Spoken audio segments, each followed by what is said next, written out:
Hello people of the web, I'm ZactheDragon, and in this video we're going to look at Mojang's latest snapshot for Minecraft, 19W36A. Now this is the third snapshot of the 1.15 release cycle. If you haven't seen what's included in the earlier snapshots, I'd encourage you to pause this video and go watch those first. If my memory manages to surpass that of a goldfish, I'll include the links to the videos in the description. I'll give you a few seconds to pause if you need to. Right, now I assume you already knew about the previous snapshots, or you just went and watched my summary videos. So let's get on with it. The feature Mojang are making the most noise about is something my little brain struggles to even understand, but I know smart people who tried to explain it. Obfuscation maps are now published with all future releases of the game. Now, my understanding is that when Mojang released the game, it's obfuscated, which means that people can't see and manipulate the base game code. This is of course to prevent people from copying and using Mojang's intellectual property. However, the modding community is so large that decrypting the code is an eventuality, without which we wouldn't have things like Fabric, which enable many interesting mods to run. Now, publishing the obfuscation maps should enable mods to be built better and released sooner. In theory, this could lead to a lot of great additions for the game and make modders a lot happier. Now we're going to move past my probable mispronunciation of obfuscation to things that I can understand. Now, they've added a lot of features to Java that were previously exclusive to Bedrock.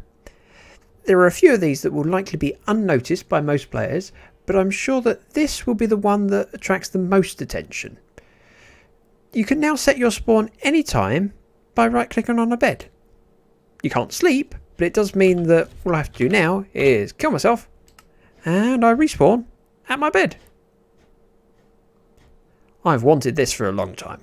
You can now power a bell with redstone and it will ring, which means I might have to do this to people.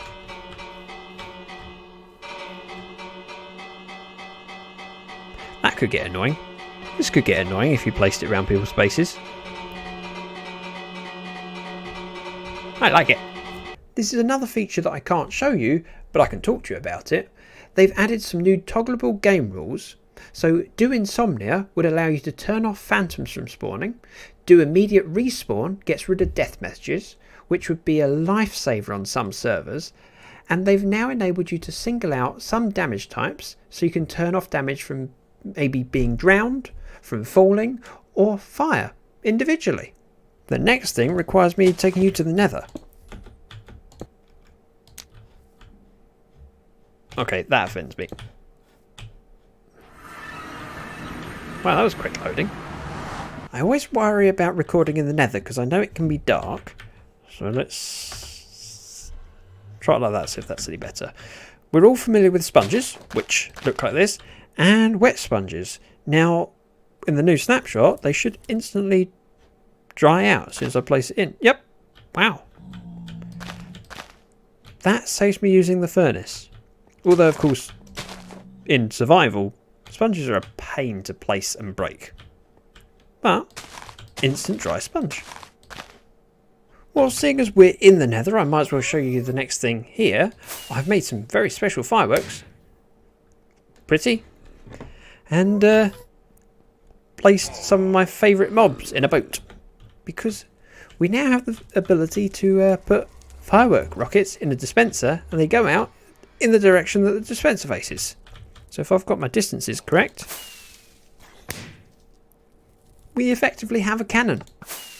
Not a very good cannon, but that's probably because I'm not really sure how to make fireworks. It still works. See?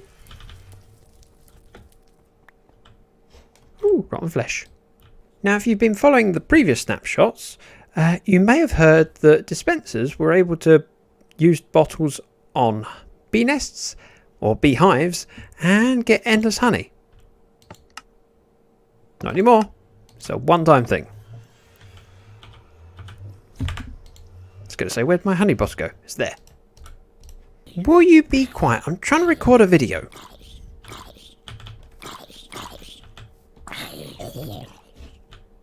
Right. Now, some of you may be aware that we have spiders in the game, and we use Bane of Arthropods swords on them. Now, bees happen to also be arthropods, and so having the effect of Bane of Arthropods work on them is important. They've now added that. Regular sword. Bane of Arthropods sword. I wonder if that means that they won't spread gossip that you're an enemy. That might be worth trying. Right, I've summoned in 1 or 2 bees and I've put myself in survival mode. Yep, that's one way to make sure they don't get angry with you. Perfect. Out of curiosity, if I use a sharpness 5 sword on them, I'm assuming that... Oh, that was a jump attack. That might be extra. Come down so I can kill you. There's a bee. Oh, 1 hit kill with sharpness 5 as well. Maybe the Bane of Arthropods isn't that important, but at least it fits the lore. It also says that bees won't sting you if you have a flower in your hand.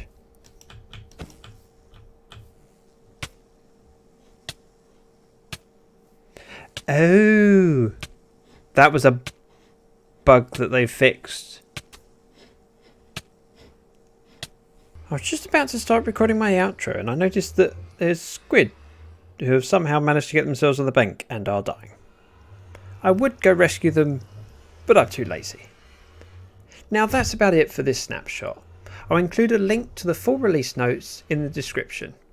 Now if you found my video useful, please give it a like and consider subscribing.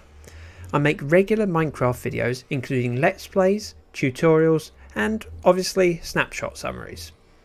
Thank you very much for watching. Bye bye now.